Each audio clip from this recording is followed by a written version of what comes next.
একটা শহর আছে যেখানে মৃত্যু মানেই শেষ নয়, বরং মুক্তির শুরু, যেখানে প্রতিটি বাতাসে মিশে আছে মন্ত্র, প্রতিটি ঘাটে বয়ে চলে চিরন্তন বিশ্বাসের স্রোত। সেই শহরের নাম কাশী। আর এই শহরের হৃদয়ে দাঁড়িয়ে আছেন স্বয়ং মহাদেব বিশ্বনাথ। কাশী বিশ্বের প্রাচীনতম নগরী। কাশ মানে আলো। এই আলো শুধু সূর্যের নয়, এ আলো আত্মার, জ্ঞানের, মুক্তির। পুরাণ বলে প্রলয়ের সময় যখন পৃথিবী ধ্বংস হয় তখনও কাশী টিকে থাকে, কারণ এই ভূমি শিবের নিজের সৃষ্টি, শিবের নিজের শহর। যে কাশীতে মৃত্যুবরণ করে তার কানে নাকি স্বয়ং মহামৃত্যুঞ্জয় ফিসফিস করে বলেন, ভয় পেও না, তুমি মুক্ত। কাশী বিশ্বনাথ মন্দির আজকের নয়, এটি ইতিহাসের গায়ে খোদাই করা এক প্রতীক। প্রায় ৩৫০০ বছর আগে শুরু হয়েছিল তার যাত্রা। গুপ্ত যুগ থেকে শুরু করে ঘড়ি, আইবক, আওরঙ্গজেব বারবার ধ্বংস হয়েছে এই মন্দির, আবার নতুন করে জন্ম নিয়েছে। ১৬৬৯ সালে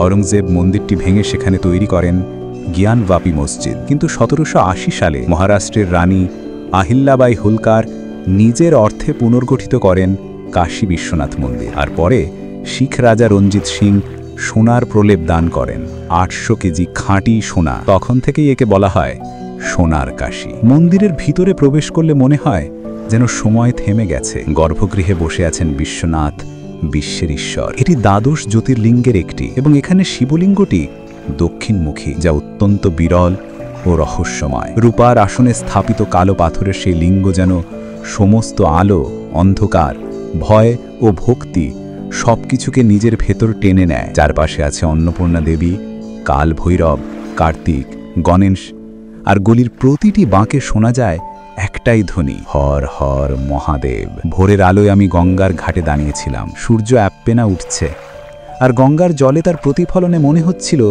দেবতারা যেন নেমে এসেছেন পৃথিবীতে। নৌকায় চড়ে পার হচ্ছিলাম দশাশ্বমেধ ঘাট, মণিকর্ণিকা ঘাট, যেখানে জীবন আর মৃত্যুর সীমারেখা মিলেমিশে এক হয়ে যায়। বিশ্বনাথ গলিতে প্রবেশ করতেই ভিড়, ধূপ, ঘণ্টা আর মন্ত্রের শব্দে চারপাশ কেঁপে উঠল। গলির শেষে যখন সোনার গম্বুজের ঝলক দেখলাম, বুকটা কেমন হালকা হয়ে গেল। ভেতরে প্রবেশ করে যখন প্রথমবার মহাদেবকে দর্শন করলাম, মনে হলো সব ভয়, সব অস্থিরতা যেন গলে যাচ্ছে সেই এক কালো পাথরের মধ্যে। সেই মুহূর্তে অনুভব করলাম এটাই মুক্তি, এটাই শান্তি। আজকের কাশী আরও নবজীবন পেয়েছে কাশী বিশ্বনাথ ধাম করিডোরের মাধ্যমে। গঙ্গার ঘাট থেকে মন্দির পর্যন্ত প্রশস্ত পাত, সাদা মার্বেলের দেয়াল আর বাতাসে মিশে থাকা ধূপের গন্ধ যেন সময়ের সঙ্গে এক সেতু বন্ধন। রাতে গঙ্গার আরতির সময় শহরটা রূপ নেয় এক স্বর্গ। হাজার হাজার প্রদীপের আলো গঙ্গার ঢেউয়ে প্রতিফলিত হয়ে ওঠে, যেন দেবতারা চোখের জল আনন্দে ঝলমল করছে। গঙ্গামার ঢেউ, হর হর মহাদেব ধ্বনি আর ধূপের গন্ধ সব মিলে কাশী হয়ে ওঠে আত্মার রাজধানী। বারাণসী পৌঁছাতে সহজ। রেল, সড়ক, বিমান সবই কাশী অপেক্ষা করছে ভক্তের জন্য। অক্টোবর থেকে মার্চ এটাই ভ্রমণের সেরা সময়। আর যদি সুযোগ মেলে শিবরাত্রি বা দীপাবলির সময় এখানে এলে বুঝবে কাশী তখন কেবল শহর নয়, এক জীবন্ত দেবতা। কাশী বিশ্বনাথ মন্দির শুধু পাথর আর সোনায় গড়া এক স্থাপনা নয়, এটি সেই স্থান যেখানে বিশ্বাস চিরন্তন হয়ে ওঠে, যেখানে মৃত্যু নয়, মুক্তি শেষ সত্য, যেখানে শিব হাসেন, গঙ্গা গান গায় আর আত্মা বলে ওঠে আমি অমর।